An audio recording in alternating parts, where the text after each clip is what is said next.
आप सब लोगों को गोपाल लाजू का नमन। देखिए कड़ा देख रहे हैं आप एक, ये अगर ये प्रॉपरली ठीक तरीके से बन गया तब मैं समझता हूँ कि कोई भी रोग सताएगा नहीं। कोई भी क्या, ए टू जेड कोई भी जो आपके जहन में है, जो आने वाले समय में एक्सपेक्टेड है, सबका निदान मिल जाएगा। मगर ये इतना सरल नहीं है, क्योंकि ये सारी की सारी चीज़ें डिपेंड करती हैं बैलेंस पे, इक्विलिब्रियम पे, सामंजस्य पे। और ये सामंजस्य करा जाता है हमारे एनाटॉमी को हमारे पंच महाभूतों से। और ये पंच महाभूत जो कारक हैं इनको धातुओं से माना गया है। देखिए आयुर्वेद का विषय हो जाएगा बिल्कुल फिर सारा।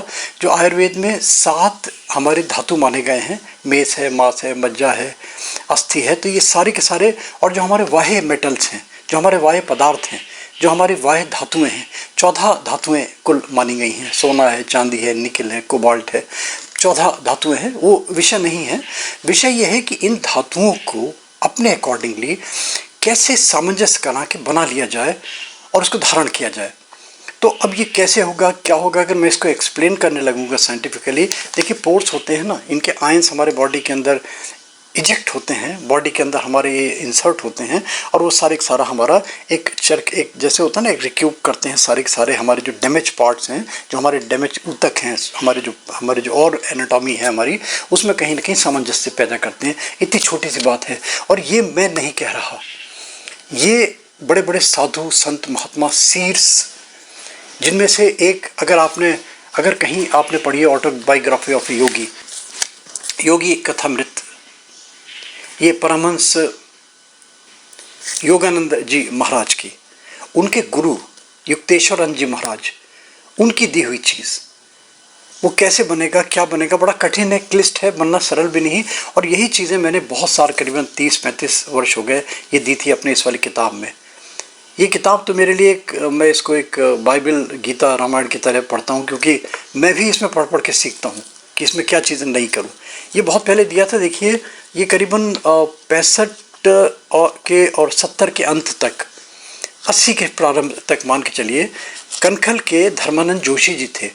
वो मेटल्स पे काम करते थे और मेटल्स के कॉम्बिनेशन बनाते थे, और उन कॉम्बिनेशंस के स्पेसिफिक वेट से व्यक्ति के अनुसार उसको धारण करवाते थे, कड़े के रूप में भी और रिंग के रूप में भी, और उससे मिरेकुलस रिजल्ट्स मिलते थे। तो उसी श्रृंखला को आगे बढ़ाते हुए जब मैंने ये पढ़ा, मैंने देखा कि इस पुस्तक में युक्तेश्वरानंद जी महाराज ने, इतने बड़े संत महात्मा ने जब उसको प्रमोट किया, बताया, उन्होंने बल दिया कड़ों के ऊपर, उन्होंने बल दिया रिंग्स के ऊपर, उन्होंने बल दिया बहुत सारे मेटल्स के ऊपर, उन्होंने बल दिया बहुत सारे रत्नों के ऊपर, कि रत्नों से प्लैनेट्स और हमारे एनाटॉमी में हो रही अराजकता को किस तरीके से बैलेंस किया जाए। वो मगर क्या हुआ कि जो उसमें दिया है ये बहुत ही एक हिंट टाइप का है, एक हल्का सा एक इन्होंने झलक दी है, उसमें पूरी एस्ट्रोलॉजी बता दी। देखिए किसी को भी अगर गुह्य विधाओं में जाना है, किसी को अगर अध्यात्म में जाना है, किसी को स्पिरिचुअलिटी में, कहीं किसी को ध्यान में, योग में कहीं जाना है, बिल्कुल कहीं रूहानियत में जाना है कहीं, तो ये किताब ज़रूर देखें, autobiography of A Yogi, miraculous किताब। मैं उसको अप्रिशिएट करता हूँ, बहुत बढ़िया। और ये ऑनलाइन भी मिलती हैं, कोई बहुत बड़ी चीज़ें नहीं हैं, ये किताबें ऐसी सब जगह मिल जाती हैं। ये तो दुनिया भर में, सारे वर्ल्ड में फेमस है ये वाली किताब। इसमें वर्णन दिया हुआ है। इसमें इन्होंने कहा कि सोना, चांदी, तांबा, इनके कड़े तो बनते ही बनते हैं, इनकी रिंग्स भी बनती हैं। देखिए वैसे तो त्रिधातु की रिंग्स बनती हैं, पंच धातु की रिंग बनती हैं, अष्ट धातुओं की रिंग बनती हैं। अब वो रिंग्स बनती हैं, ठीक है, बहुत अच्छा है, मगर इनका इफेक्ट फिर जो हमने बाद में खोज करी, पाया कि किस मुहूर्त में, किस नक्षत्र में, किस होरा में और किस विधि से बनाई जाए, उसको तपा के बनाई जाए या उसको पीट के बनाई जाए। क्योंकि अगर इसको तपा के बनाते हैं, उसको हीट करके बनाते हैं, तो उसकी गुणवत्ता उतनी नहीं रहती। और एक तरीका ये होता है कि उसके मेटल्स के पीट के, जैसे ठठेरा होते थे ना, पहले ठक ठक करके ठोकते थे, वो ठोक के उसके बाद में उसको शेप दे के उस तरीके से बनाया जाए तो उसकी गुणवत्ता बरकरार रहती है। ऐसी जैसे सब्जी है ना, अगर उसको ज़्यादा जला देंगे, कुछ कर देंगे, तो उसके जो इंग्रेडिएंट्स हैं, जो उसमें पोषक तत्व हैं, वो खत्म हो जाएंगे। इसी तरीके से धातुओं की जो गुणवत्ता है वो पूरी गुणवत्ता नहीं मिलेगी, मिलेगी ज़रूर जितनी भी मिलेगी। अब ये बना कैसे, देखिए जो मैं दिखा रहा हूँ आपको रिंग, ये कई सारे लोगों को ट्राई कराया।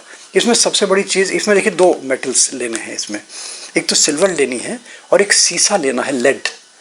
अब ये दोनों चीज़ें आपस में, ये आप इनको दोनों को जोड़ नहीं सकते, इनको दोनों को मिला नहीं सकते, मिक्स नहीं कर सकते।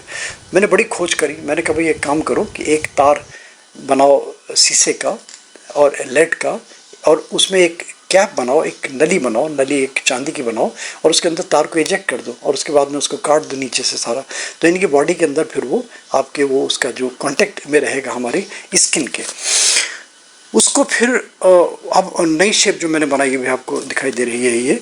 इसमें मैंने क्या किया कि 2 तार ले लिए, इसमें मैंने लिया एक आपका शीशे का और एक तार लिया चांदी का, और इनको ऐड के एक सुंदर सी शेप दे दी। ये मैं समझता हूँ कि XYZ कोई भी इनको पहन सकता है, इनमें कहीं भी कोई ऐसी चीज़ मेरी समझ में नहीं आती कि कहीं नुकसान करे। मगर फिर भी बहुत सारे लोग, किसी को डाउट हो, किसी को शक हो, किसी को दुविधा हो, या अंधविश्वासी लोग भी होते हैं, कोई अगर नहीं मानते तो भैया इसको ना अपनाएं, ना अडॉप्ट करें, या अगर करते हैं तो अपने प्रॉपर अपने वैद्य से, अपने चिकित्सक से उनके सलाह लेने कि हम ये वाली मेटल पहन रहे हैं, हमें सूट करेगी नहीं करेगी। क्योंकि बहुत सारे देखिए ऐसे होते हैं ना कि उनकी स्किन बड़ी सेंसिटिव होती है। हमने ऐसे बहुत सारे केसेस देखे कि गोल्ड पहना तो गोल्ड किसी को सूट नहीं करता, नाक में नथनी पहनते हैं ना, क्या जो नाक में छेद में पहनते हैं, कानों में सब पिरोए रहते हैं, बता देते हैं कि उनको कान में वो इरिटेशन होने लगा, एलर्जी हो गई, दाने होने लगे।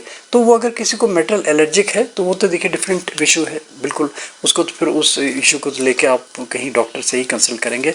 मगर अगर ये 2 धातुओं का कड़ा बना लेते हैं आप, तो मैं समझता हूँ कि मिरेकुलस रिजल्ट्स मिल सकते हैं रोग निदान के लिए। और अगर फिर आस्था है, और अगर इसको प्रॉपर फिर एस्ट्रोलॉजिकली अगर देखते हैं कि व्यक्ति की राशि में 2 ये मेटल्स सूट करते भी हैं नहीं करते, तब फिर ग्रहों को जो उनके जो दुष्प्रभाव हैं, जो उनके इविल इफेक्ट्स हैं, उनको दूर करने के लिए भी ये कड़े मैं समझता हूँ बड़े अच्छे से धो सकते हैं। क्योंकि मैंने प्रैक्टिकली इसको बहुत सारे एक्सपीरियंस लिए लोगों के, और उनके कमेंट्स लिए मैंने, तब जाके मैंने ये छल्ले और ड्रिंक्स बनाना शुरू किया। मैं नहीं बनाता, सुनार बनाता है हमारा जो हमारे ज्वेलर हैं, वो भी बड़े मुश्किल से बड़ा एक, क्योंकि हमें मानते हैं बहुत, वो बना देते हैं। तो ये अगर आप चाहें तो मैं समझता हूँ कि त्रिधातु, मगर वो जो आप देखते हैं ना त्रिधातु के, पंचधातु के, अष्टधातु के, ऑनलाइन में दिखा भी दूंगा आपको, आप अगर वो लेते हैं तो उनमें भी गुणवत्ता तो है ही, मेटल तो है ही। मगर ये जो 2 जो हमारे सीड ने, हमारे इतने एक युग पुरुष ने, मैं कहूँगा, वो जो चीज़ें दी हैं, हम उनको ऑथेंटिकली हम उनको एक्सेप्ट करेंगे, हम उनको मानेंगे और हम नमन करेंगे उनको।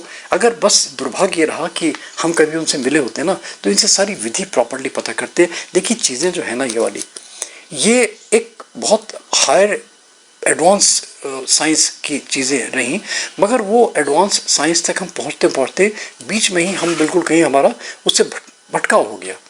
हम ऑर्नामेंटल रूप की तरफ चले गए, हम उसकी जो एसेंट्रिक वैल्यू है, हम उसकी जो उसकी गुणवत्ता है, उससे हम लोग अलग हट गए। और फिर हम अलग हटते हटते क्या हुआ, जल्दी है, हमें ऑर्नामेंट के रूप में पहनना है। तो 2 चीज़ें हैं, उसका आप एस्ट्रोलॉजिकली या उसको आप फिजिकली अपने हेल्थ बेनिफिट के लिए, हेल्थ के लिए आप ले रहे हैं, और या फिर उसको ऑर्नामेंटल रूप में पहन रहे हैं। तो हमारा तो जो मानसिकता है ना, ऑर्नामेंटल ज़्यादा हो जाती है। तो इसलिए इसको अपने बुद्धि और विवेक से सोचिए। और अच्छा लगे तो एक रिक्वेस्ट, लाइक, सब्सक्राइब, फॉरवर्ड, एक नोटिफिकेशन बेल छोटा सा आता है ना, इसमें क्लिक करके ऑल भी दबा दें, तो रेगुलर हमारे इस टाइप के अपडेट्स मिलने लगेंगे। हर विषय की पूरी प्लेलिस्ट बना देता हूँ मैं। लोग बाग जो मेरे विषय में जाना चाहते हैं, जैसे स्टोन जेमोलॉजी में जाना चाहते हैं, तो जेमोलॉजी की प्लेलिस्ट है, उसमें जाएंगे तो उसमें इसी से रिलेटेड वीडियोस मिलते चले जाएंगे, तो उसे भटकिएगा नहीं, क्योंकि मल्टीपल सब्जेक्ट्स देता हूं मैं। लोग बाग को इससे बड़ा एक निराशय होने लगता है कि अभी अध्यात्म की दे रहा हूँ, अभी फूल पत्ते की दे रहा हूँ, अभी ब्यूटी टिप्स में दे रहा हूँ, अभी गीता का ज्ञान दे रहा हूँ। तो ये सब चीज़ें उनसे रिलेटेड प्लेलिस्ट में क्लिक करेंगे तो उस विषय से रिलेटेड आपको बहुत सारे शाबर मंत्रों के दिए हुए हैं। तो लोग कहेंगे यार कहाँ शाबर मंत्र और कहाँ अध्यात्म की बातें। तो ये सब चीज़ें अपने बुद्धि और विवेक से सोचिए। अच्छा लगे तो फिर कहूँगा like, subscribe, forward, notification bell में क्लिक करके फॉरवर्ड जरूर कर दें जो नीडी पर्सन ना।